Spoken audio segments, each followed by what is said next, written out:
This is Ancient History for Monday, 7th of June, 2021, where we were talking about the rise of cities. A culture cannot be a civilization without cities. Cities are settlements so large that if trade were to break down, most of the people would die because the settlements are too large to be self-supporting in a subsistence sort of fashion. So, Europe in the High Middle Ages is a civilization again, which it wasn't really in the Dark Ages, because European cities, there are a few of them that begin to appear. Paris and London in particular are the big cities, Frankfurt in Germany as well. Rome has sort of a laggard, but Frankfurt, London, Paris, and then others will pop up in northwestern Europe too. Now, one of the things that makes cities healthy isn't just having localized trade. Oh, that's part of it. It's also having long distance trade. The ability to trade for goods so far away that they cannot be produced locally. Like we, here in the wintertime, are able to get reasonably fresh fruit and vegetables all year round. But unless you have massive greenhouses, no one's able to grow fresh fruits and vegetables. Nobody is able to grow fresh fruits and vegetables around here. So how do we get them? Well, we get them from Chile. We get them from Australia. We get them from Argentina.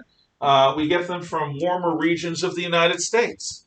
We get bananas from elsewhere. In the summer, we can get bananas from Utah and maybe even southern Idaho, but not from around here. So long distance trade is going to make cities healthier than just short localized trade.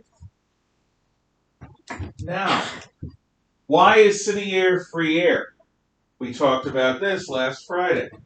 I am going to roll the dice, and any one of you may be compelled to answer to the best of your ability. Why? I'll say it that way. Why is city air free air? Mac, you're number one. Why not? And Stan, roll, please. Thank you. Okay, 20. 1, 2, 3, 4, 6, 7, 8, 9, 10, 11, 12, 13, 14, 15, 16, 17, 18, 19, 20. You rolled yourself. So, what is the reasoning behind the statement city air is free air? So city air, you don't have to do what your father had to do. You can do whatever you want to do, whatever you think you're good at. So you don't want your doctor to be like some not good doctor. Yeah, you might actually become a leather worker, even though your doctor was a dad was a doctor. Yeah. Does anyone recall, I'll take volunteers for this one, thank you, what the word for a place where you're judged by your own standards and deeds is called? Yes? Meritocracy. Meritocracy. Meritocracy is one of the most fair systems of organizing a society that there is, because you get what you earn. That's freedom, the free market. In life, some people choose to succeed. Other people get by. Other people fail. Now, a compassionate person says, but what about the poor? I'm sorry. A compassionate person says, but what about the poor? Well, poverty is a horrible thing. I've experienced it. I know what it's like to go through a day without having the ability to eat food. It's only happened to me once or twice in my life, but I've done it because I couldn't afford food in the last day or two before my paycheck. That was scary, especially to a food-oriented fellow like myself. So now I carry a lot extra. The idea that compassionate people have is that somehow we can help save people from their poverty. That's a great idea. It's very, very idealistic. It's like, you see somebody who's an alcoholic or a drug addict, and you want to help them. And maybe they're in a position where they're willing to accept your help. Maybe somebody who's impoverished is in a position where they're willing to accept your help. But do you know what you can't do? Not without brainwashing, hypnosis, or lots and lots of guns. You can't force people to be successful. You cannot force people to do what they need to do to survive well or to succeed. You can't.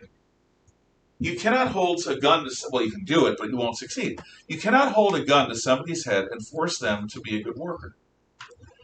You can do it while you've got the gun there, but eventually you're going to want to have a drink, have some coffee, go to the bathroom. You're going to want to go home, spend some time with your family. You're not going to be with them 24/7, 365 with a gun to their head telling them to be a good worker.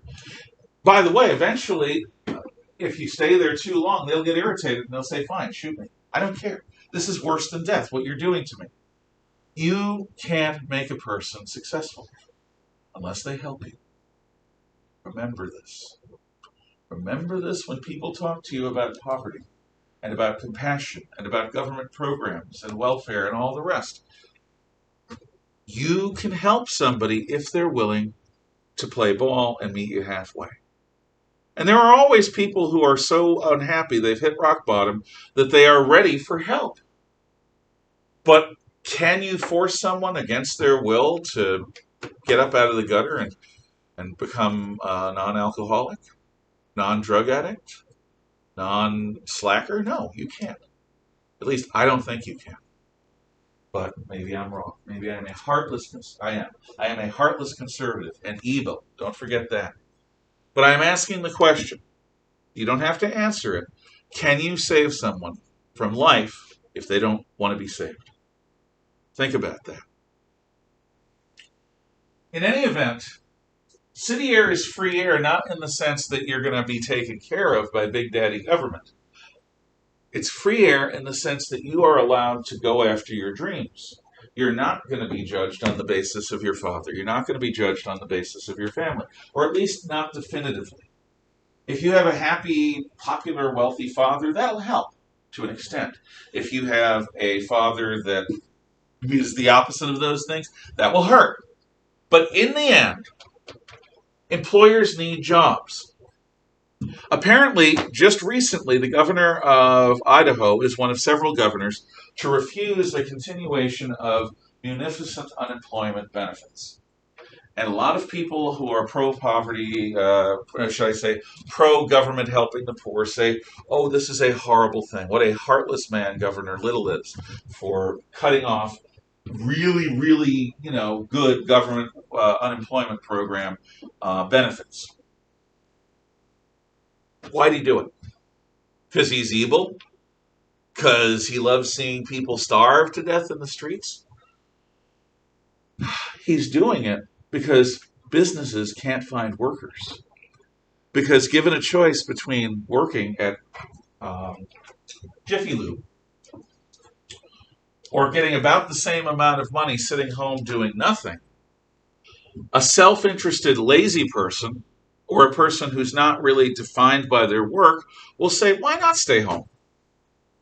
And so small businesses for the last couple of months, as the society has been coming back from COVID, have had ridiculous difficulty finding workers because there are so many people who are getting as much as they would by government welfare, by government unemployment checks. So by cutting out those extra payments, the governor, I think it's Utah, Montana, and Idaho, I could be wrong about Montana, say no. We're not going to keep these payments up. People need to get out there and get to work again. City air is free air gives you the ability to do what you want to do and be judged on the basis of your own hard work. Do any of you know how to keep any job that you want to keep? Because it's pretty simple. Rule 1, show up 15 minutes early to work every day. Come in, don't get in the way of the people who are working, but get a sense of how things are going. Always be there 15 minutes early. At the end of the day, always stay, if you possibly can, 15 minutes late. If there's a spill and you're just about to walk out the door, you help with the spill. You make it your business to be there before and after work to help the transition. That'll help. Number 2, you don't accept the word brown nose anywhere in your vocabulary when you're on the job. The employer who's given you a job has chosen to entrust you with important duties. They are paying you for that. There is no such thing as a bad job because work is dignified. You're not being supported by someone else, you're supporting yourself. There is honor in that. So if your job is to clean up after a bunch of kids at summer camp, then you take out the bucket and the mop and get ready to scoop what little kids can sometimes do after lunch when they're upset. If your job is to make fries in a fry-o-lator, then do that. And do it with pride. Don't for a moment think it's like school, where you can show sort of a smart alecky attitude and everyone will be fine. You can earn the right to show a smart alecky attitude within certain limits if you're a really good worker who's been there a while. But when you're starting out, yes sir, no sir, 3 bags full, sir. You do what you're asked, and then you find ways to work. You never, never, never stand around with nothing to do. You find something to do.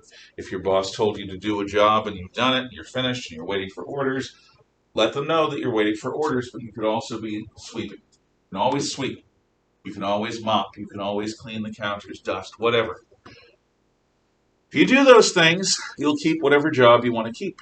Now, some jobs are not worth keeping, but if you don't do these things, then you will be replaced. Because why on earth would your boss keep paying you for doing a half-hearted job when they can pay someone else who's going to hustle for them? Work is adult. It's not school. And you're judged on the basis of your attitude and your skill. Not everyone can be a brilliant worker at every job, but everyone can work hard. That's one of the advantages you have coming from charter. You all wouldn't be surviving if you didn't have a functional work ethic. You all do. To one extent or another, you know how to work hard. That's a good thing. I would argue it's actually one of the best things you'll get out of this school. You will come out tough and ready to fight. Hard workers, if you choose to. And that'll help you succeed. So many people your age don't get that.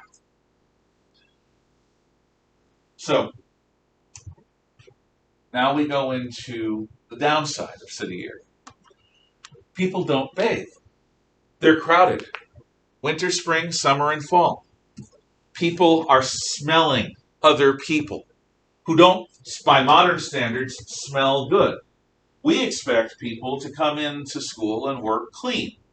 We don't expect to smell massive amounts of body odor. We don't expect people to have dirt under their fingernails. We don't expect people to have their hair matted. We don't expect people to be filthy in public. There are occasions where it happens. You play a game of sports. You're not going to come out of that smelling like a rose. And you're not going to come out of that without matted hair or sweat stains on your clothing. That's normal. But because we have hot and cold running water and soap and shampoo, and it doesn't cost much to buy soap, we expect a certain level of cleanliness. But in medieval times, forget about it. People, by modern standards, were absolutely filthy. Maybe once or twice a week, they'd take a sponge bath. They'd get a bucket of hot water that they boiled, and with some kind of rag, because they didn't have sponges then, because sponges come from the ocean. Maybe they had sponges. I don't know. I don't think they had sponges. They'd soap up their rag, and they'd wet parts of their body, and they'd clean parts of their body. I assume all of you at one time or another have had to take a sponge bath for some reason, maybe when the power's out. But if you have, you know it's not clean. Not the same way as taking a real shower or a real bath is clean. So at best, the people around you are doing a sponge bath 2 or 3 times a week. At best. And many people aren't. So, the smell of city air is just unspeakable. People joke about, future inventions. There's an invention I hope they never do, smell-o-vision. I don't want to smell, if I'm watching a war movie, a battlefield. If I'm watching a movie about factories, I don't want to smell what a slaughterhouse smells like in July. I do not want to smell what teeming masses of people smell like in the Middle Ages. We do not want that. Smell-o-vision is a bad idea. Don't ever invest in it. bad enough we have video phones. You talk to somebody, you hear them, that's all you need. But now we've got to fix our hair and look perfect. People used to joke about that. And now, what do? We do it. We have selfies. This is me with the Badgers. Not a good idea. People have died giving themselves selfies. You know this. They're on the edge of a cliff. Hey, look! Ah! It's happened. It's happened. Common sense goes a long way. Anyway, apparently I'm editorializing a lot today. Crowding and filth, disease and death. So not only do people smell bad, in cities people have chickens. Have you ever smelled what comes out of a chicken? It's not pretty. People have sheep. Sheep dip? Not pleasant. People have goats. Goats! Oh, God, male goats are infamous for smelling awful. Cows, pigs, all of them are in cities as well as the countryside. They're just in smaller, more crowded, more filthy conditions. But that's not all. I've already told you about the dye works where cloth is colored. That stinks on ice. I've told you about the glue factory. No, I haven't. I've told you about the tannery, glue factory too. All involve the massive dealing with rotting meat. The slaughterhouse, where your butcher does his work. The smokehouse. All of these areas smell. And there are no zoning laws. So you've got apartments right near tanneries and right near dye works and right near slaughterhouses. And you know why people live there? Because it's a lot less expensive than places that smell a little better. There is a lousy end of town in every pre-industrial community, and it's always downwind. Okay, upwind, where the wind usually, let's say the wind usually comes from the west. So the western parts of town that's where the luxury houses are. That's where the mansions are. The middle class lives near the middle of town, and the poor live downwind. Sometimes it's even called downwind, the neighborhoods. Disease and death. All of you would have encountered death by the time you're your age. All of you. By the way, you'd be adults now. Unless you were very lucky, you would not be being instructed, you'd be working. People became adults when they were 13 or 14. Puberty. So you'd be holding jobs, and maybe you'd be moms and dads already, and your job is to support your family. Be a good Christian and be a patriotic citizen, but basically your job, you're not a kid. You're not a teenager. You're an adult. And you would have encountered death. People die all over the place. I was once shocked into reality by this. We hadn't seen our next door neighbor, when Tina and I were young marrieds, in about 2 weeks.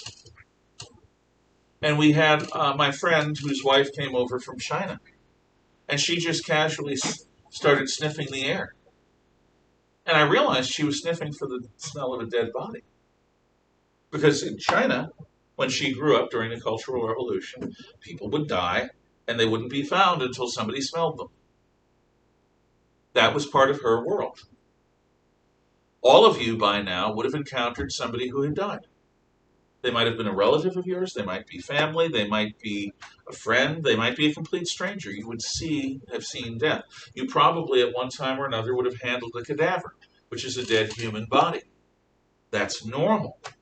That's a normal part of life. Death is much more a normal part of life than it is for us. We try to live in Egypt, the land of denial, as regards death.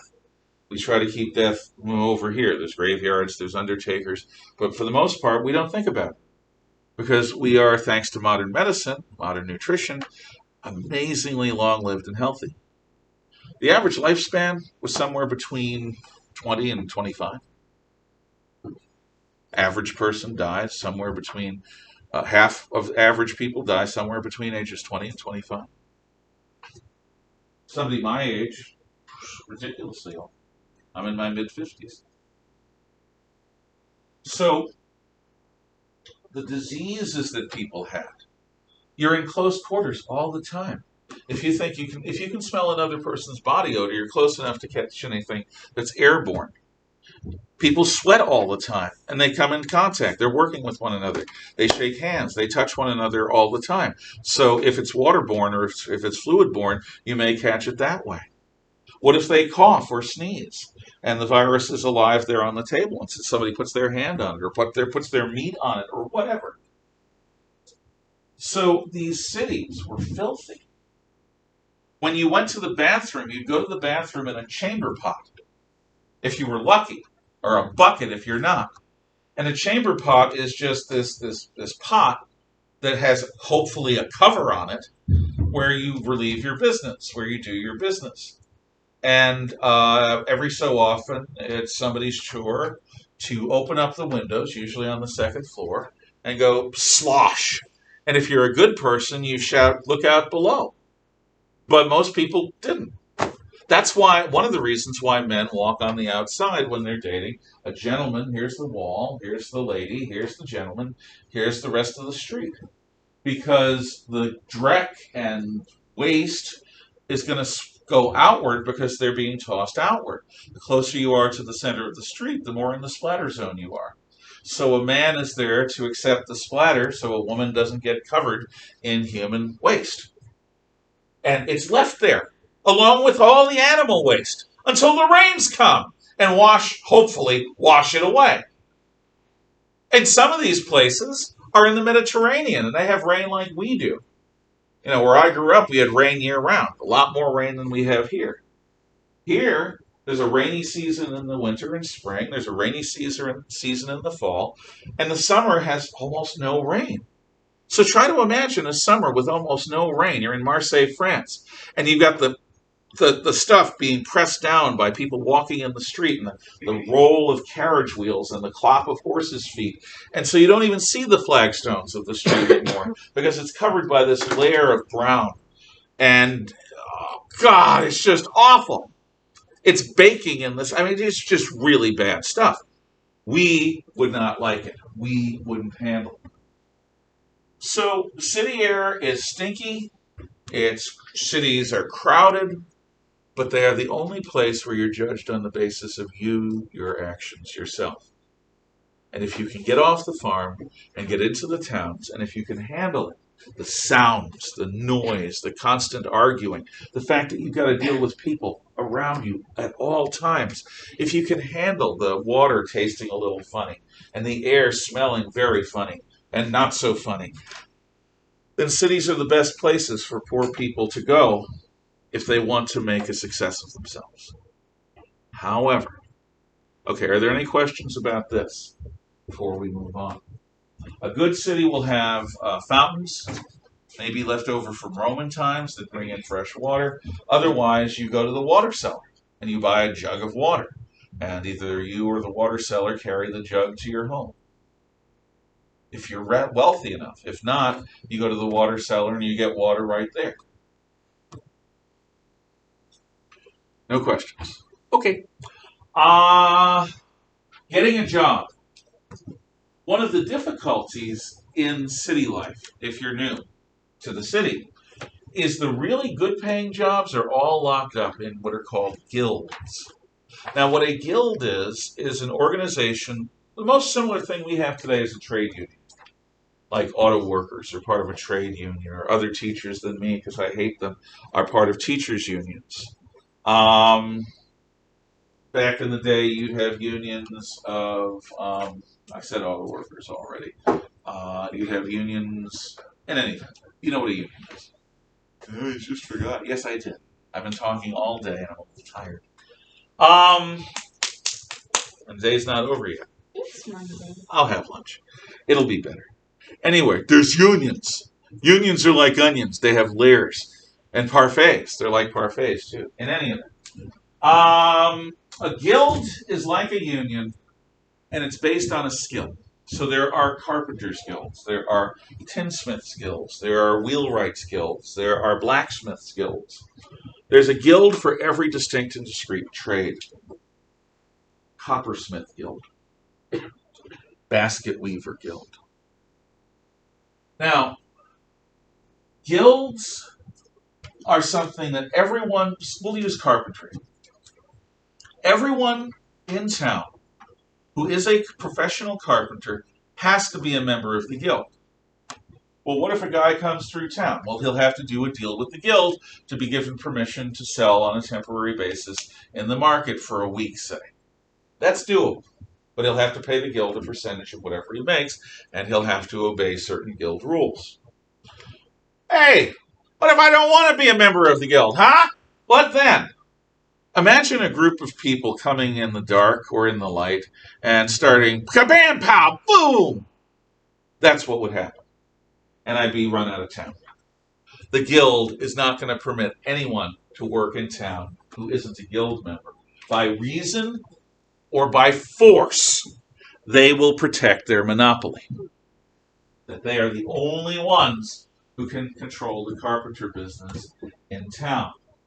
Now, what this means is that to become a guild carpenter, the best way is to grow up as one.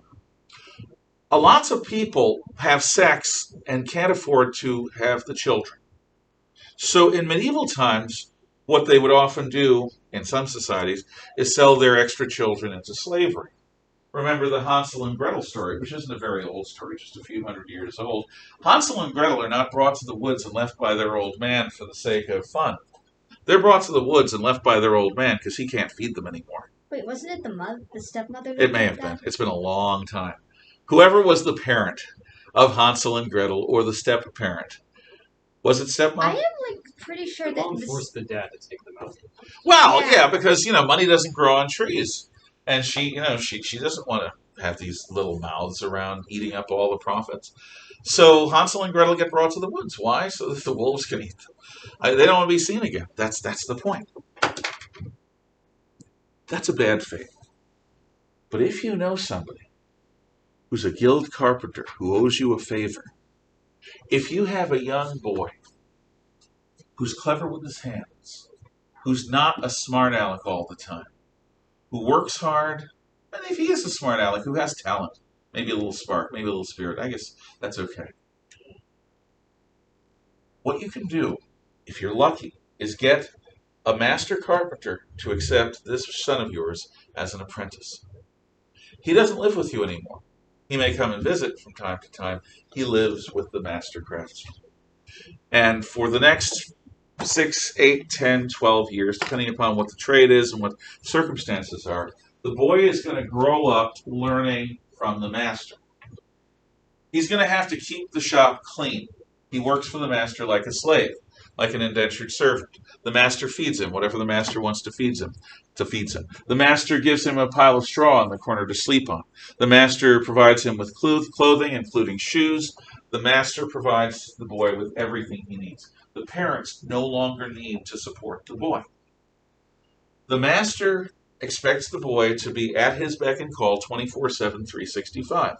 But in return, every day, except the Sabbath, the master is supposed to teach the boy part of his craft. So that after 4, 5, 6, 7, 8 years is the usual. After that, the boy can go through his apprenticeship trials, his journeyman trials. The boy learns how to hammer nails. The boy learns how to plane wood. The boy learns how to sand.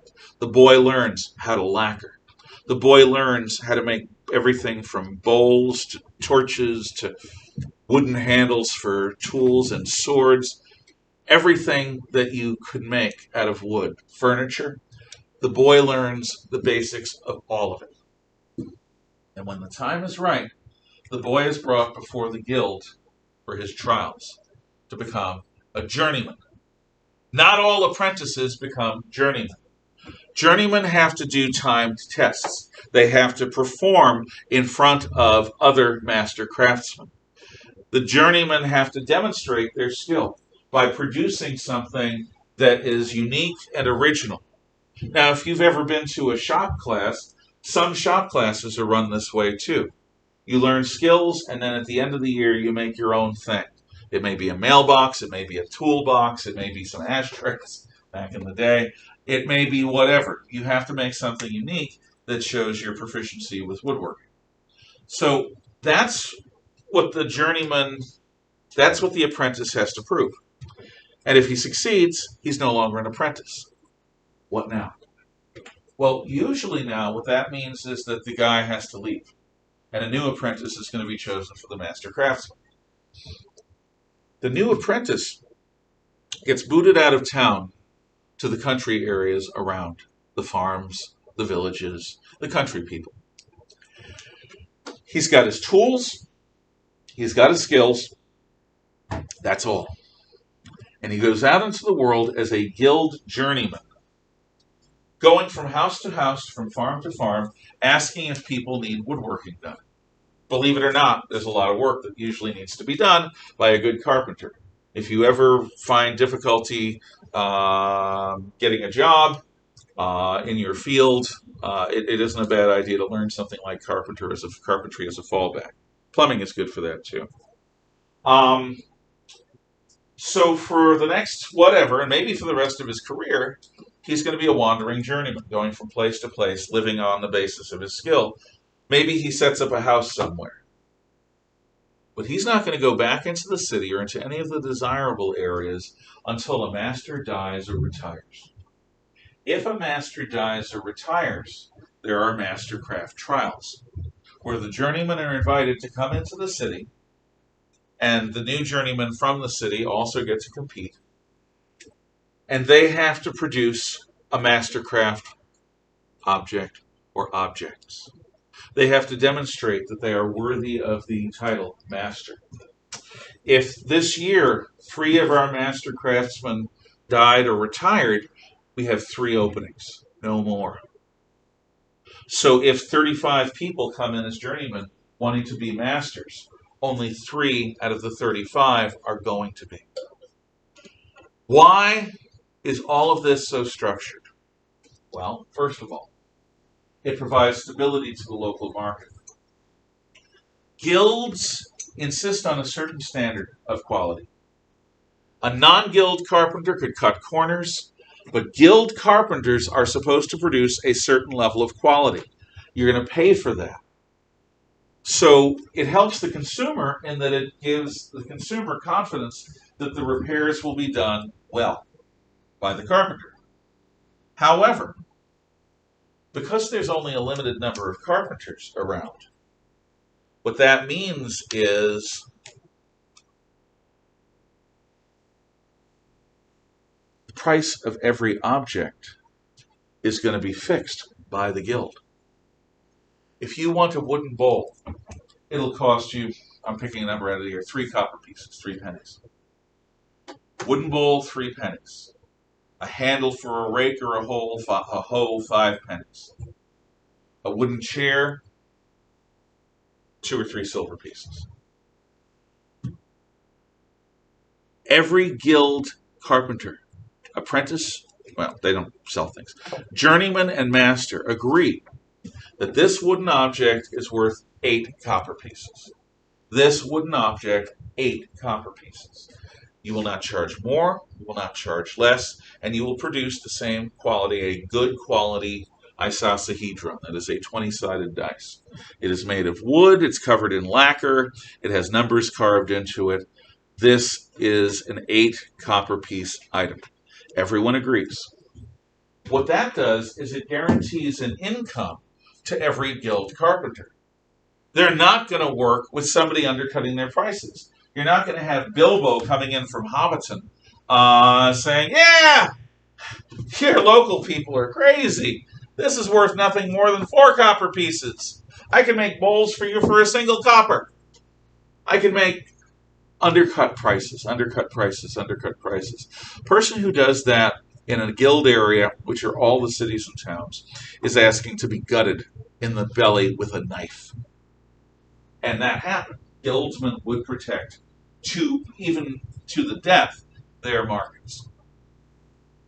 So the consumer is guaranteed a certain degree of quality, but the carpenter is guaranteed a certain amount of profit without having real competition. All the carpenters collude. They work together to maintain high prices and high quality. That's the system. High prices, high quality.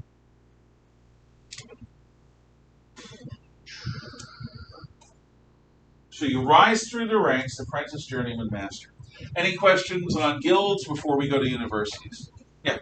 Not a question, but a comment. Sure. I play this video game and it has guilds in it. Which game, if you don't mind me asking? It's called Identity. Oh, okay. It's just like on your phone, but in the guild, there's 40 people in it, and you can just apply, and it shows progress as you rank up and stuff. That's cool. Skyrim has guilds, Witcher has guilds, a number of medieval games all have guilds. Although in Skyrim and Morrowind and those Elder Scrolls games, you can join the Assassin's Guild. That they probably existed, or the Thieves Guild, but it wasn't quite the same as joining the Carpenters Guild. But yeah, they were real. And look, if once you're in the guild, are you able to survive? Do you make an income? You do make an income actually. It's just kind of a different store within the guild from different from the game thing. So It's called Identity Thief? Identity V. Identity what? V. V as in Victor? Yeah. Okay. I'll look into it. I'm playing Mass Effect Legendary right now, but if there's a PC version, I might. What? Mass Effect Legendary. He's such a funny duddy. It's a good game. If you've never played the Mass Effect, I recommend. In any event, okay. Universities. What's the big deal? Well, let's start with the beginning of the story. Cathedrals have been built, and there are these places where the bishops rule from. But they need money to keep all this architecture from falling apart in decrepitude. So one of the things that the educated priests do in these cathedrals is they set up a cathedral school for the wealthiest and most prominent leaders in the community. The baron's son goes to the cathedral school, and the merchant's son goes to the cathedral school. And these cathedral schools begin training people not in the basics of knowledge that they can get elsewhere, but in the advanced knowledge. Soon, being a teacher at a cathedral school becomes more and more difficult. You have to demonstrate, almost in a guild fashion, that you are a scholar. You need to produce a piece of work called a thesis that is going to demonstrate your ability to learn and do research and produce valid, defensible, provable claims. So soon you have these guild-type scholars judging each other's work, and if somebody's work is not judged good enough, they can't get a job in a cathedral school. If it is judged to be good enough, they are given a certificate, like a diploma, that says, we certify that this person has earned the right to call himself a graduate of our cathedral school, and they can teach at other cathedral schools, or they can become scholars and researchers for kings in their royal court, or librarians, or whatever. Does this sound at all familiar? After a while, these cathedral schools separate from the cathedral a little bit. They expand out to form their own campus. Now, usually the colleges were walled off from the rest of the community into something like a university ghetto. There are only a few entrances in and out of the ghetto where the university is. It's called a university because it studies everything. Within the university, there are several colleges. There are the colleges of the arts and humanities. There are the colleges of the sciences and mathematics. And each college is a group of scholars with a particular discipline. These scholars begin not just recapitulating the knowledge they learned, but they begin writing to expand the knowledge. Mathematicians experiment with ideas. Historians experiment with theories. Rhetoricians experiment with new ways of motivating people. And what this is going to lead to is the secularization of knowledge. Up until now, up until the early cathedral schools, the knowledge that people had in Europe were largely confined to monasteries, and the knowledgeable people were monks, churchmen who had taken vows of poverty, chastity, and obedience. But these scholars have more in common with a guild blacksmith or a guild carpenter or a guild barrel wright than they do with monks. Yes, they have their own thing. Yes, it's different from everyone else. They have their own robes. When you go to college, you'll see people graduate and the professors will march up in their academic robes. All of them have them. When you get a master's degree, you get a certain kind of robe. When you get a PhD, you get another kind of robe. If you get additional degrees, they are medals that go on your robe and your funny medieval hat. Those robes come from the High Middle Ages. They're straight out of the High Middle Ages. And soon, the most advanced knowledge in the society is no longer in the monasteries or the churches. They're in universities.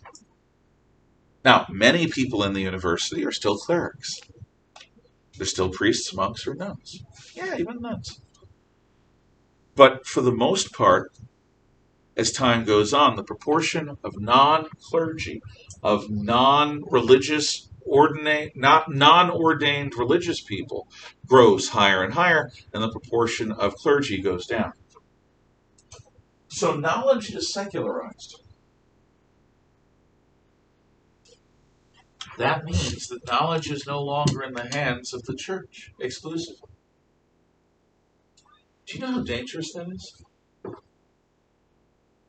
A historian or a philosopher can look at society and can ask the question, why are nobles in charge? Why do we let the sons of the rulers become the rulers? Why? Why not choose our rulers by trial by combat? Why not choose our rulers by writing a scholastic essay? Why not choose our rulers with thumb wrestling contests? 1, 2, 3, 4, I declare a thumb war. 5, 6, 7, 8, who can keep their thumb straight? And whoever can wins the control over the city. Why are we doing heredity? Why not other things? Now, a scholar can ask that question in an academic way. In other words, let's think about alternative ways of running things. Let's wonder, what would it be like if women had the same rights as men? What would it be like if we educated anyone, or if at the very least we offered everyone the opportunity to become educated? What about that old republic idea or the democracy idea? Why not? Why not? Why not? And you have a conversation, and you get a heated argument, and then you say, "Okay, we're done. We've explored this." You know what isn't happening? Yeah, let's go kill the rich. Let's take their stuff. Let's overthrow the nobility. Let's take over and have a revolutionary society. That's not happening because it's an academic discussion, a theoretical discussion among scholars.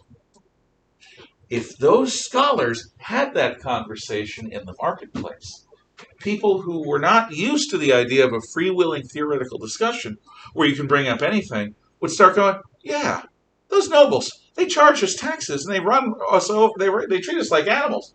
Let's kill those jerks. And suddenly you've got a revolution. That's why walls are put around the university. Because, and this is the opposite of so many modern colleges today, the university is a free speech zone. The whole thing. Within the walls, you can say anything. Next year, you're going to learn about a monk named Martin Luther who starts criticizing ideas within the Roman Catholic Church. The church tells him, write in Latin and write to scholars, and it'll be okay. But instead, Luther writes for the common man and provokes the Protestant Reformation, one of the biggest revolutions in European history. There's another guy, Galileo Galilei in the 1600s, who is a perv. Instead of using a telescope, which is what every decent person knows, to spy on your neighbors and to look out to sea for enemy ships, instead, Galileo looks up the skirts of God himself in order to see The moons of Jupiter and the rings of Saturn and the flaws on the surface of the moon. And he proposes that the sun, not the earth, is at the center of a system of revolutions, and that the earth is merely a planet like other planets. And he's told by the church, write in Latin to scholars, and it will be fine. But Galileo is arrogant, and he says, no, it is the truth, and I am going to speak it as loudly as I can. And then he writes a book, a dialogue or discourse on 3 cosmic systems. And in that discourse, there's a character named Simplicio, which means the stupid guy, and he's the church. He's speaking the church's position on a geocentric universe. Of course he's going to get arrested by the Inquisition and threatened with torture unless he recants. Because stupid, or proud, or a hero of science, any way you want to measure it, he won't write in Latin for scholars. You know why they would let him write in Latin for scholars? Him being Luther, Galileo, and other critics? Because scholars can have that discussion without a revolution. The walls of the university permit the university to ask impertinent questions, questions that would get you killed anyway. Now, knowledge begins to be secularized. It's spoken of in the universities freely. What's studied there? Divinities and humanities. Divinities and humanities include rhetoric, which is the ability to speak. That's studied. It was studied in the ancient times. It's studied in medieval universities. It's still studied by lawyers today. History. Yeah! History is one of the big ones. Because if you don't know your history, you don't know yourself. Wait! I'm going to say the others. Theology, the study of God, and the classics. That's the Iliad and the Odyssey and the other great books of the ancient world. Bye! Thank you. Come again.